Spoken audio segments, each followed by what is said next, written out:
Thank you for tuning in.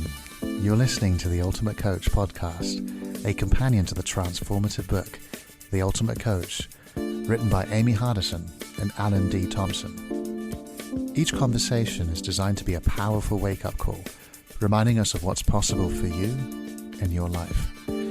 So if you're on a journey to expand your state of being, this podcast is for you.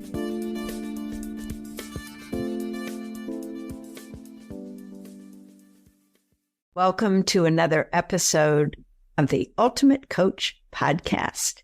I'm one of your hosts for the show, Meredith Bell, and I'm so glad you've joined me today because my guest is Rachel Madorsky. Rachel, welcome to the show.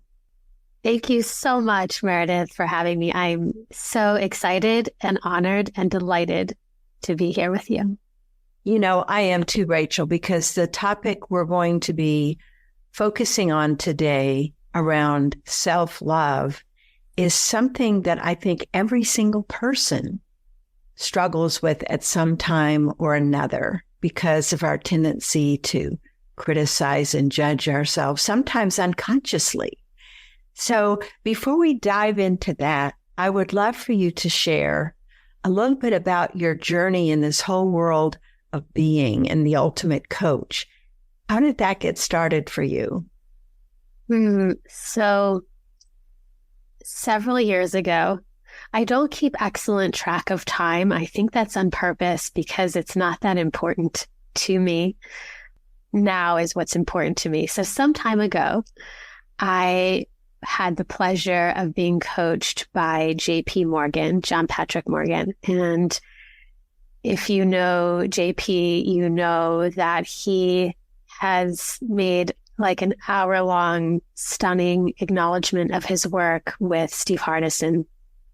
And working with JP was incredibly powerful. And it also matched work that I had been doing for many, many years with a personal growth course called the Avatar course, which is very much about creating. And JP is very much about creating. And so working with JP, it's a lot about creating.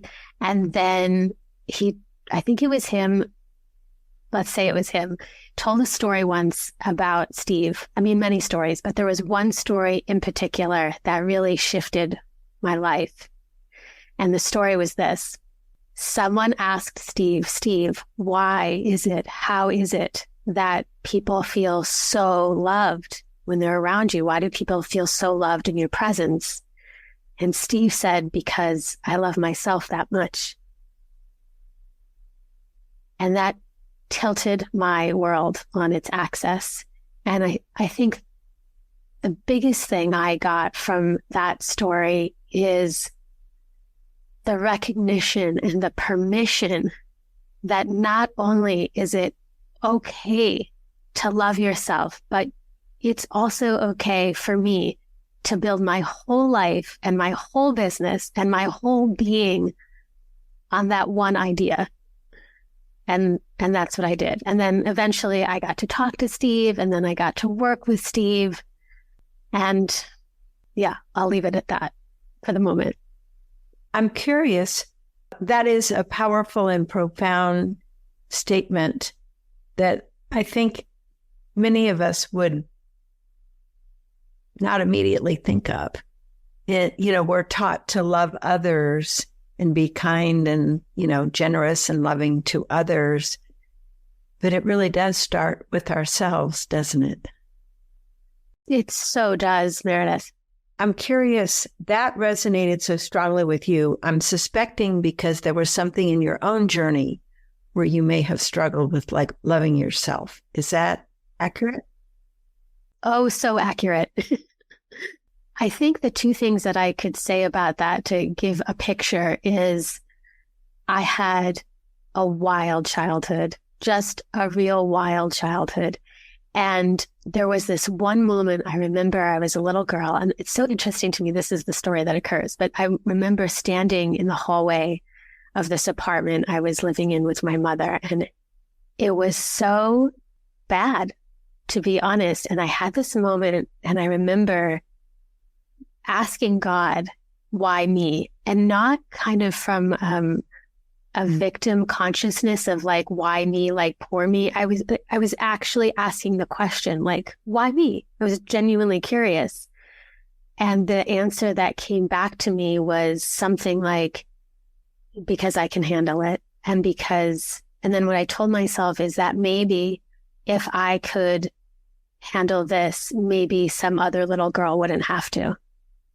And whatever wild childhood you can imagine with, drug addiction and like all the crazy stories and ones you can't imagine, I lived through those things. And I only share that because for me, when I see people succeeding and I hear their story, the ones that are the most impactful for me are the ones of people that came from a trajectory that if they had stayed on, it would never look like the success that it does now. And I used to have this dream. My biggest dream was that eventually I could pass for normal and that my life could pass for normal. And then eventually after that, my biggest dream is that I would have a life that no one would know like what I had been through and what I had lived through. And now that I'm here, I want to especially share to people who have really been through it as a reminder that we really can heal anything and move on from anything and create anything. And so eventually I found myself in some personal growth work, and a woman came up to me and she could see I was really suffering. And this is so vulnerable for me to say. And so as you listen not just to the specificity that I share with you, but listen maybe from whatever your own specific hurts have been. But I had one of my biggest hurts was that I really felt ugly. I just felt so ugly. And this woman came up to me and she said, almost like in a whisper, if you would love yourself, all of this would go away and heal. And in that moment, I felt two things. One, like someone had just given me the keys to the castle. And on the other hand, I felt completely incredulous because what does that even mean when someone says, love yourself? It's such a big thing to say. And it sounds almost like a massive platitude with like no tangibility behind it. But that was the first moment when I heard those words. It took me many, many years before I realized that loving yourself is actually not just a way of being, but action you can take, things you can do to make that a real experience. Thank you for sharing that. And, hearing you say this, we've all had those moments in our lives that we've had perceptions of ourselves where we've probably questioned, how could anyone love me, much less love myself? I'm curious because you've written this beautiful book that we're going to talk about, which is called How to Love Yourself, in less than a week and also for the rest of your life. I love that. How would you define, and I'm not looking for, a clinical definition here of loving yourself, but what does that look like? What does it mean in terms of how someone thinks? I think the first place to start is this place of permission and understanding, which is that it's not selfish to do so, that it's not selfish to ask the question, and that it's not selfish to pursue the goal of self-love. And I say that first because I think for many of us, it's a barrier to whatever size.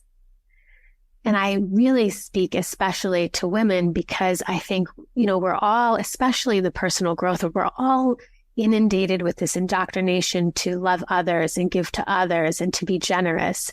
And I feel it extra for women. It's like it's as if we were designed to be givers. And to me, I think that presupposes that our natural state is selfish and that it's not generous, that we have to work to be generous. And so what I believe about loving yourself, and I promise I'll answer your question, is that since we are actually all connected, that every movement we make toward loving ourselves is actually a way more authentic move toward loving others. So in terms of what to do or how to do it, it can be the smallest thing. So for me, I share about this in the book when I finally decided, okay, I'm going to figure out what this is. I don't even know what love yourself means, but I'm going to find out. I'm going to hang in there until I figure it out. And the first question I asked myself was, okay, well, what's something I can do to show me that I love me? Like, what would that look like? And the first thing that came to me was start buying flowers, buy flowers.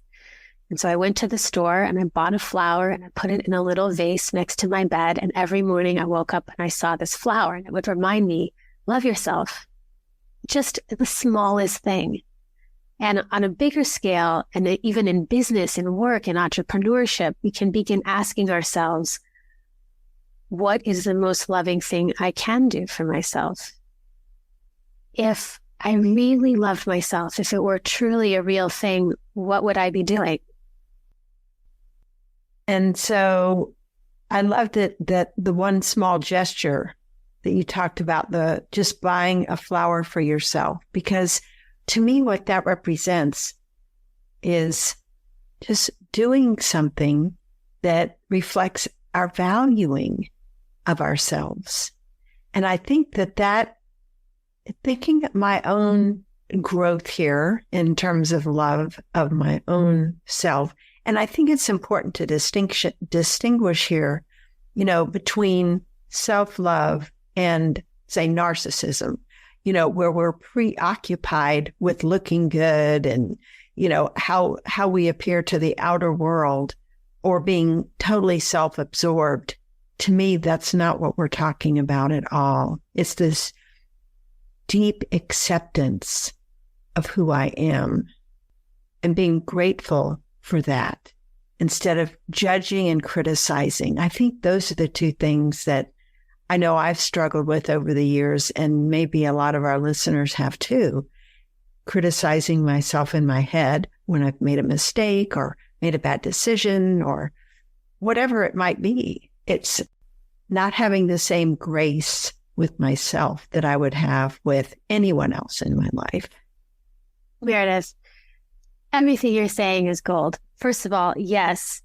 And the whole preoccupation with self and narcissism, what I've experienced is that the moment we have real acceptance for ourselves, our attention actually comes off of ourself and goes out into the world. And it's actually our judgment and our suffering that has our attention captive on ourself. And the truth is, when we feel happy or when we feel like there's plenty, it is our natural nature to share. You said something else that was so good, and I wish you said so many beautiful things. Was it around the self-judgment and self-criticism? Yes. Thank you. That's how connected we are.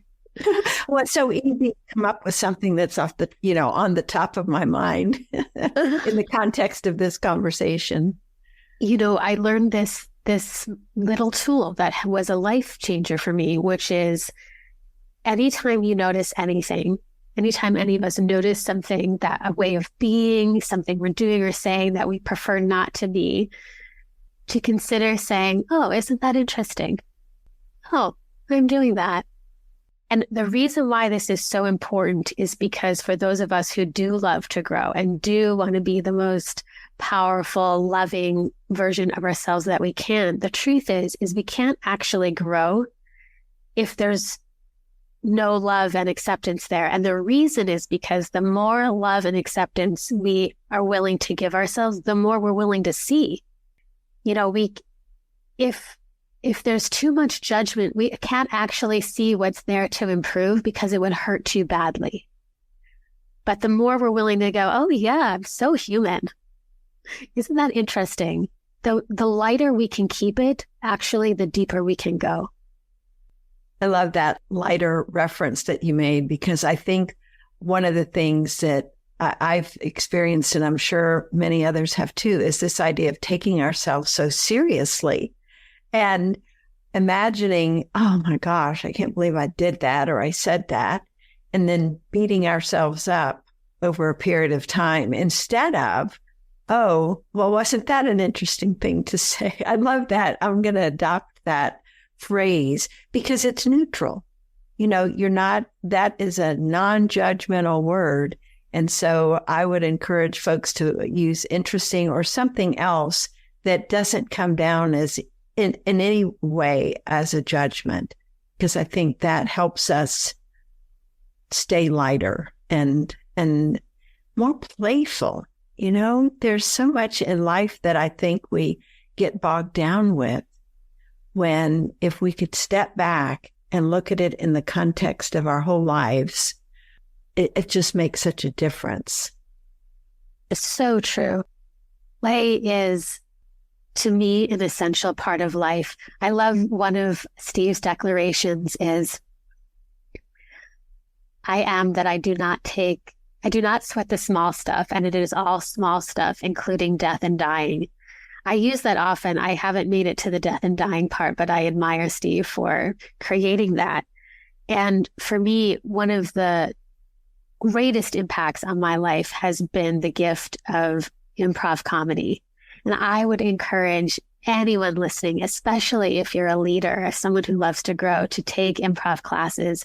And the reason is because we learn that being fully present is safe, that it's safe to be present. It's safe to be in our bodies. It's safe to make mistakes. It's safe to relax. In fact, in improv, often it's the mistakes that get the most joy and laughter rather than the rigidity of trying to get everything right. One more thing I'd love to say about that is, to me, that's what beginner's luck is. Beginner's luck is actually the phenomena of you're new at something and you do amazingly well, and they call it beginner's luck. But really what's happening is you have no judgment and no expectation and no pressure to be perfect. So you just let your natural genius flow. We could be living that way so much more often if we would relax and play. I love that. So talk about what can we do to take steps in our thinking, in our approach to ourselves that would allow us to adopt that kind of way of being. Okay, so here's a few things.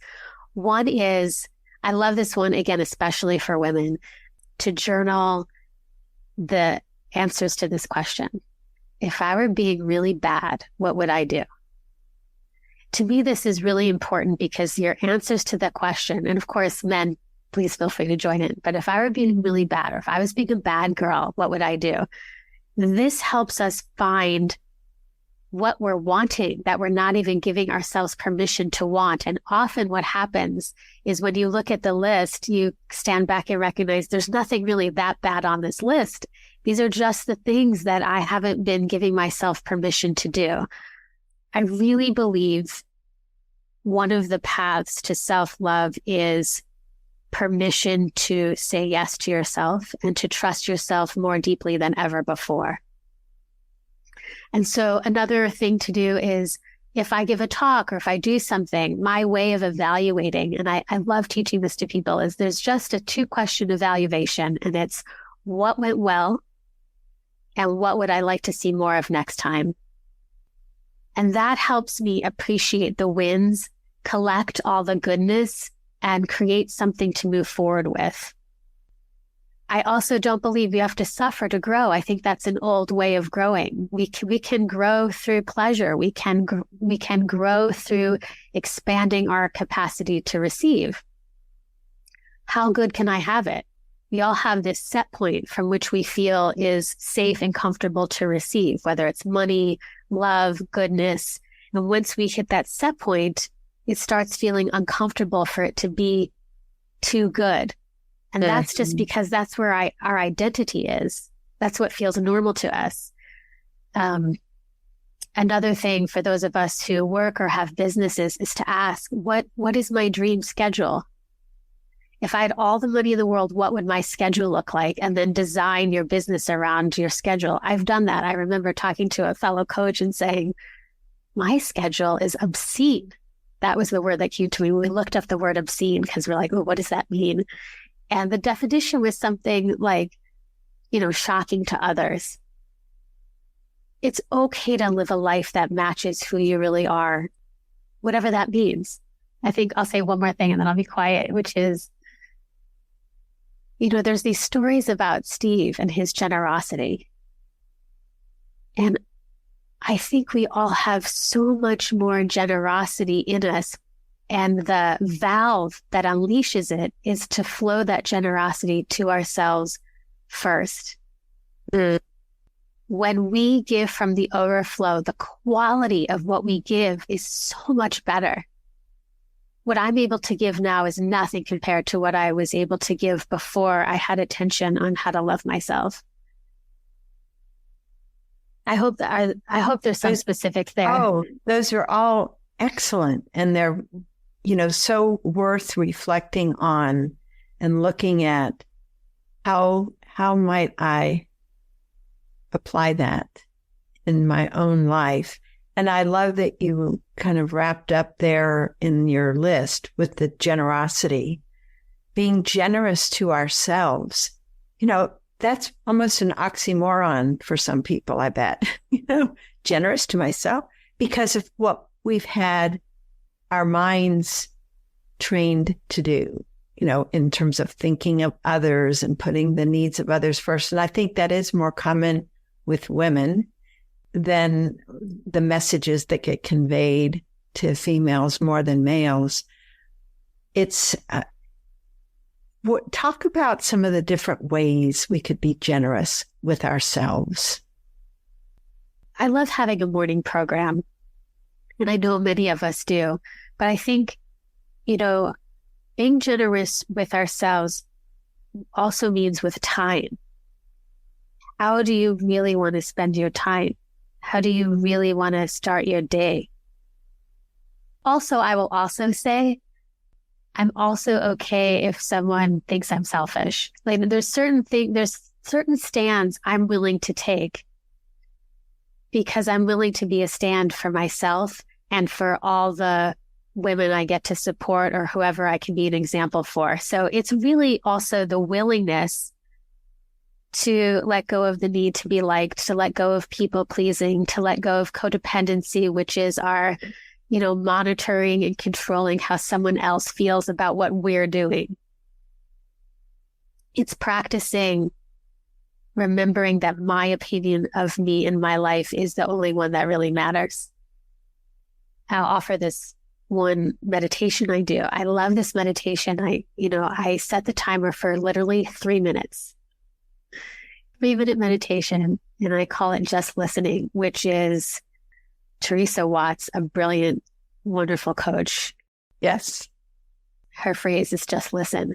And I'll set the timer for 3 minutes. I love to do this outside.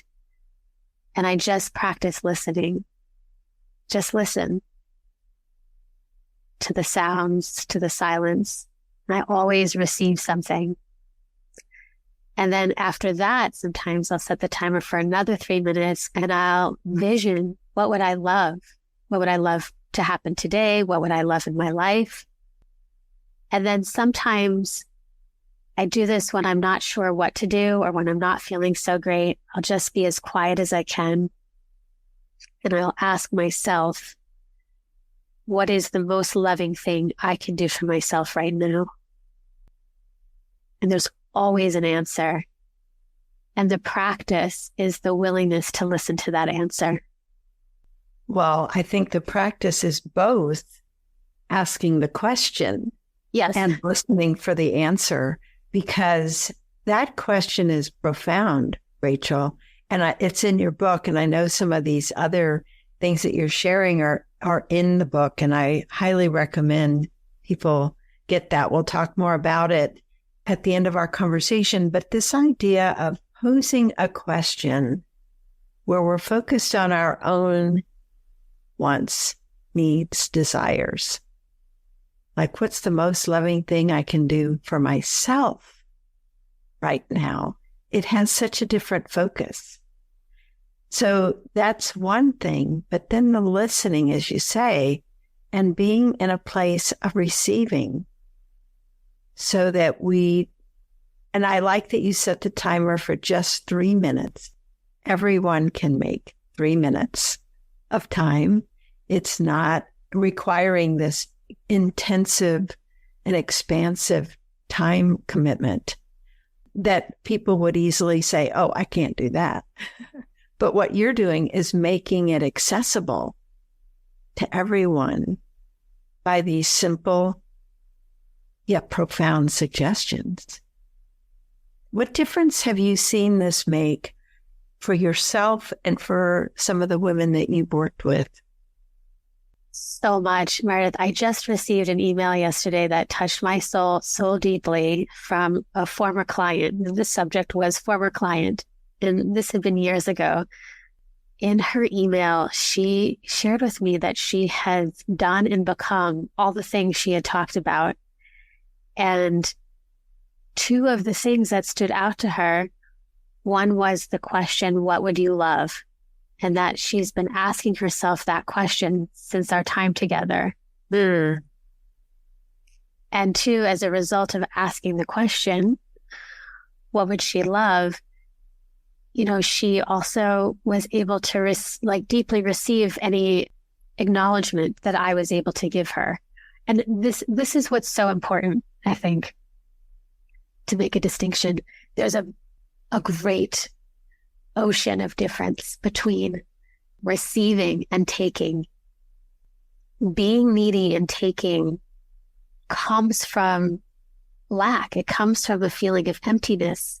And if we don't receive, we become takers, or we become needy, or we go the other way and we become martyrs and deniers of our own needs. But receiving creates so much fullness for ourselves and each other. My life now, I was just messaging with JP. I mean, I'm going to talk about money for a moment. And the reason is because I think money and love absolutely belong in the same conversation. That we have so many beliefs about money, but if we don't love ourselves and we don't make peace with our beliefs about money, we won't let money in. And to me, loving yourself also means doing work that you love, making money that you love with people that you love. So I said to JP, I feel like, I want to change some things up. I'm ready to take an art class. I'm ready to do this. I think I'm going to work less this year. So worst case scenario, I make like $700,000 this year and da, da, da. And he wrote me back and he said, I would like to go in a DeLorean and time travel back to years ago when we spoke and give you this message. That's the difference. And the thing is when you follow what you would love, more money flows to you, we're able to be more generous. I'll give one more example. I have a really special relationship with my mother. And I say special tongue in cheek in that, one of my many great teachers in life has been my mother. And I was the caretaker when I was a little girl. She really suffered. She was depressed. It was really, really difficult. And so I started giving right away. And eventually I got this idea that it's either need or be needed. Those are the only two choices. You're either needed or you be needy. And I thought to myself, I was maybe in my early 20s at the time. And I said, well, I'm never going to be needed again. So I'm going to be needy. And I became needy for years until I realized, oh, that's just swinging the pendulum. It's the same thing. And so there's always been, no matter how much work I had done on myself, how much healing, how much teaching, whatever it was, there was still this thing inside of me that didn't want to give to my mother. I felt like I had already given it all. And one of the things I feel the most grateful for my work with Steve and this whole idea of loving yourself is that I now have a whole bank account that is totally devoted to money for my mother. And this is huge. I help pay for her living. I give her And this is not about, I'm not trying to make myself sound great in any way. It's not about that at all. What it is this profound inside shift from I can never give again to I have found a way to give that feels like it's a true honoring of my soul. It isn't coming from any sacrifice. It's actually coming from love and abundance. And that's a miracle to me. Well, I can see where it is based on what you grew up with and the patterns that you lived with all those years, and then to come to a place today where it's coming from a place of genuine generosity, no strings attached, right? No conditions, no expectations, I would guess, for anything in return, and how freeing that is. It is. It so is, Meredith. And I also want to say I had to find a way to do it that felt like a yes to me. So before I created this account, I came up, people tithe and people have accounts for tithing. And that's how I started. I'll put this money aside, and I can't explain it any better than that. But really what I want to say is, if you're willing, anyone listening, to trust, don't even listen to me, trust you, like play with this as a hypothesis. What does happen when I start making sure that everything I do, every aspect of my life is a reflection of love, of self-love, that every area is in alignment with my soul and my desires and my way of living and my way of being. It doesn't have to be anybody else's but yours. And the more we do that, the more we can also then ask questions like, what's the most loving thing I can do for my mom, for my partner? But you can't really know that answer if you aren't willing to know it for yourself. That's so important. It sounds obvious, but it isn't. And I think it's because of our indoctrination is a strong word, but there's a lot of input we get growing up from society, from family, friends, schools, whatever entities are influencing our thinking. This idea of focusing on what I would want, what would feed my soul, is not something we're encouraged to do. That's not the message that, is out there. And I think one of the gifts of this conversation is opening the door for people to give themselves permission to take time to do that.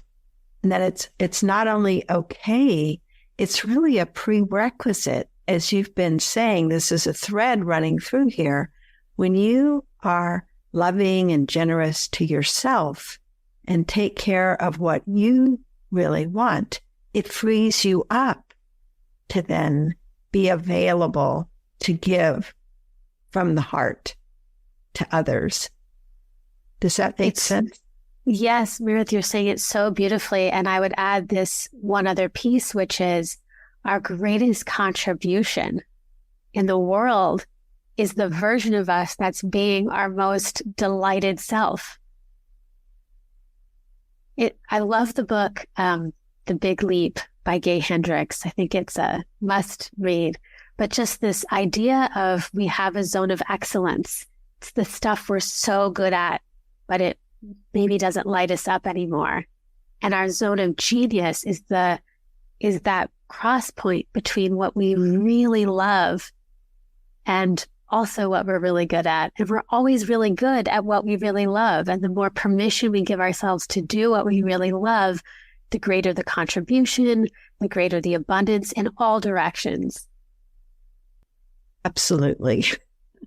100% on that, as I'm just imagining people sometimes feeling trapped in a job, in a relationship, not feeling that they maybe deserve to be able to pursue what it is they really want. And that's something I really wanted to touch on with you today. We haven't really said these words, but part of what gets in the way of our loving ourselves is that sense of unworthiness or undeserving. And I'd love for you to talk a little bit about that, because it's not accurate, and yet we have these beliefs.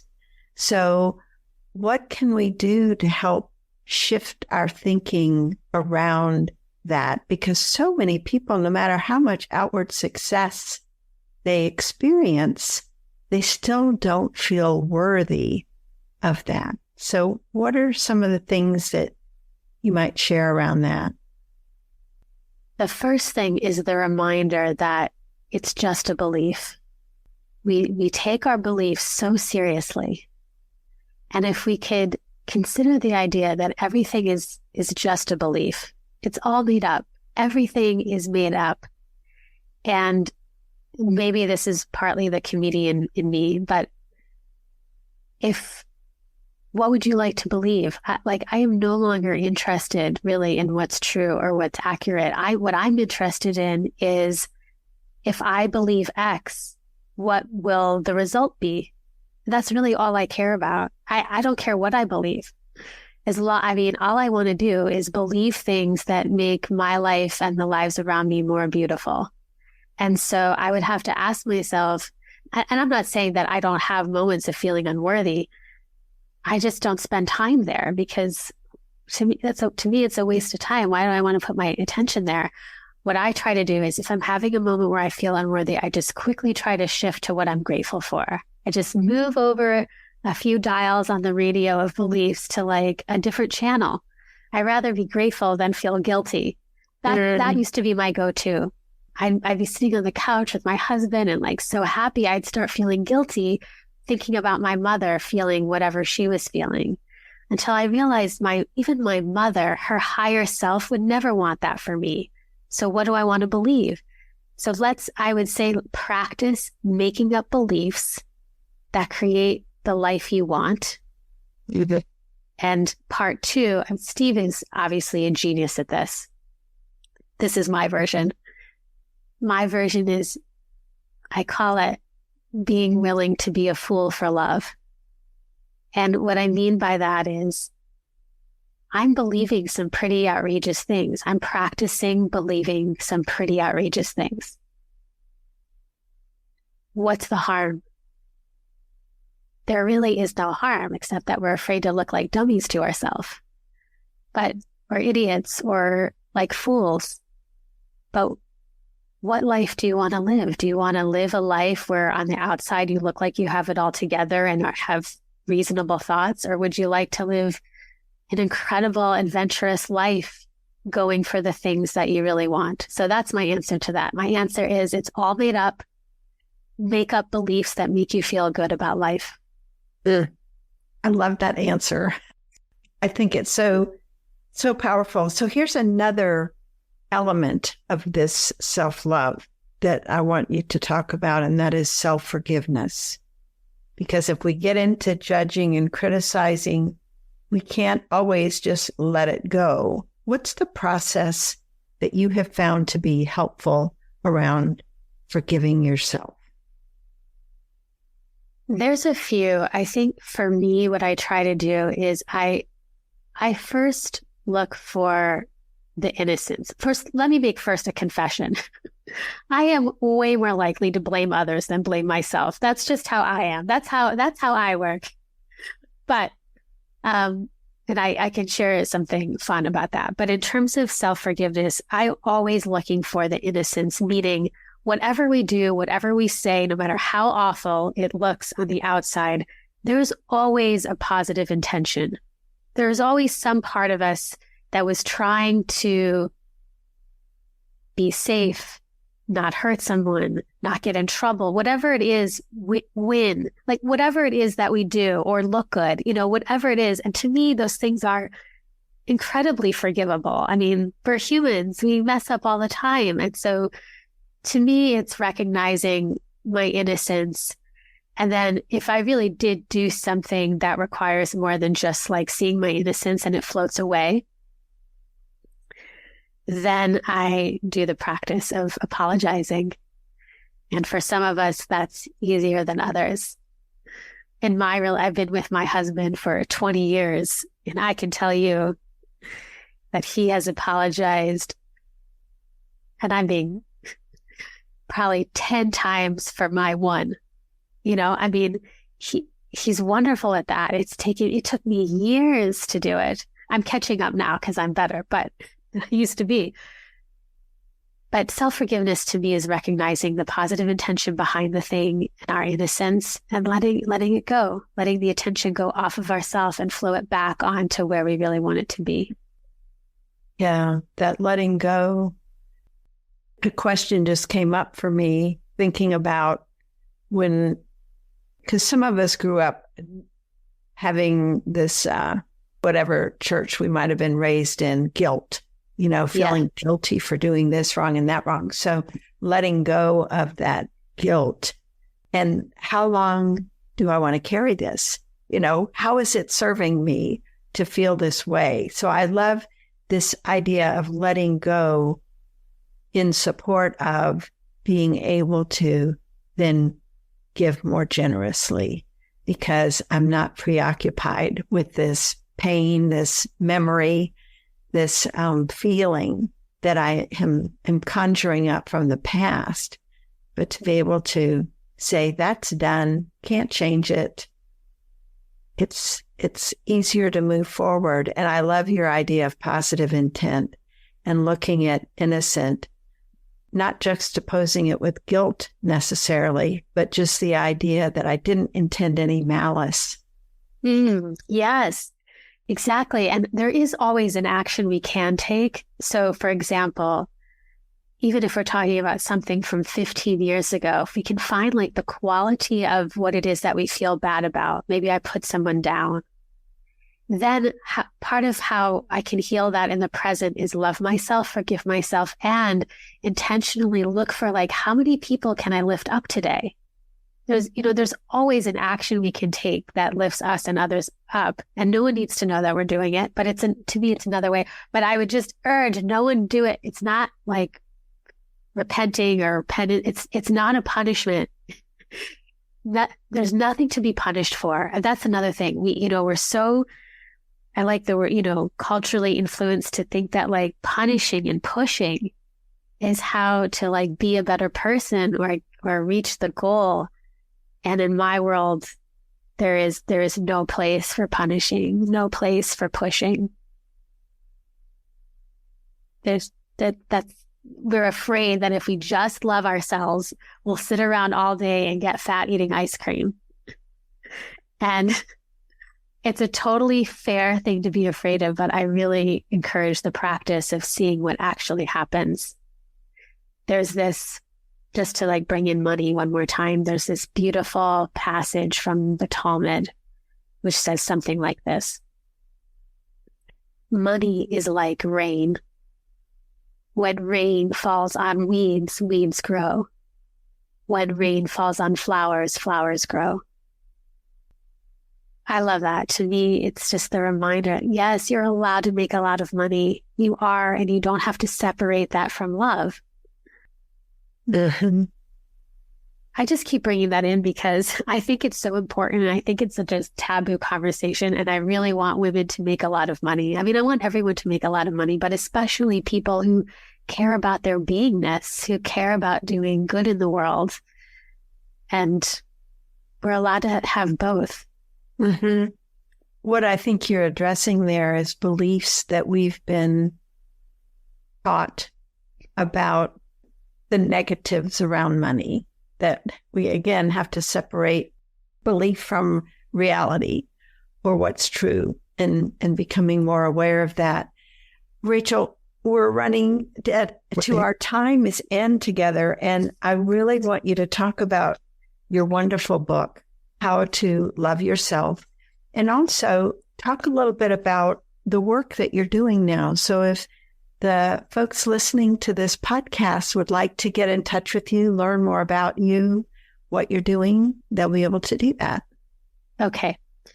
So just the last thing I'll say about the book is, well, I don't know if you saw, but Ellen DeGeneres chose my book for her. Yeah, I did.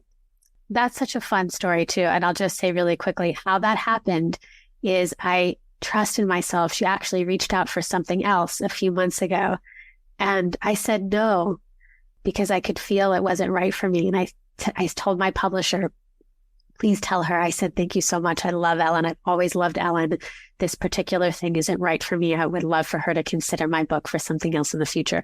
And my publisher said to me, okay, well, we'll tell her that, but it's a miracle that this happened. You're never going to get asked for anything else by her. It would be like lightning striking twice. And then poof, this happened. And the reason why I say this is because everything is possible and there is always a way. And to me, the thing that fuels the way is love plus belief. And my book is my love letter to those of us who would love to figure out how to love ourselves and would just like someone to just freaking tell us how, just show me how. And this book is a guide for simple things you can do from a lighthearted place that actually move us into self-love for real. And makes a great gift. I hope you give it to yourself and others that you love, but you first. And then the work that I do is I help women give themselves everything they ever wanted in life now. No more waiting. I'm an executive coach. I'm a psychotherapist. And if you want to learn more about that or me, you can go to my website, which is rachelmadorsky.com. And mostly I want to leave people with this sense that you absolutely deserve more love always. Thank you, Rachel. That's a beautiful sentiment to share as a closing of this, what I think was a wonderful conversation. Thank you so much for your beautiful spirit, for the journey you have taken that has brought you to today, where you not only have this very generous love of yourself, you also are helping so many others discover that within themselves. And so the ripple effect of that is huge, because I think a key element that's run through our conversation is this idea, when we truly, deeply love and accept ourselves, it frees us to give generously and love generously with others. Perfectly said. Meredith, thank you so much for having me and spending this time with me. You are a gorgeous soul. I'm so glad to spend time with you. Well, back at you. Thank you, Rachel. Thank you for joining us today. If there's someone you know who could benefit from this conversation, please share this episode with them. Your recommendation might just be the encouragement someone needs. Also, check out www.beingmovement.com. That's being movement spelled all together. You'll find real valuable resources and links to connect to an engaging and just a wonderfully supportive community. Together, we can inspire and support each other on the path to a greater understanding of being. Until next time, take care and be kind to yourself.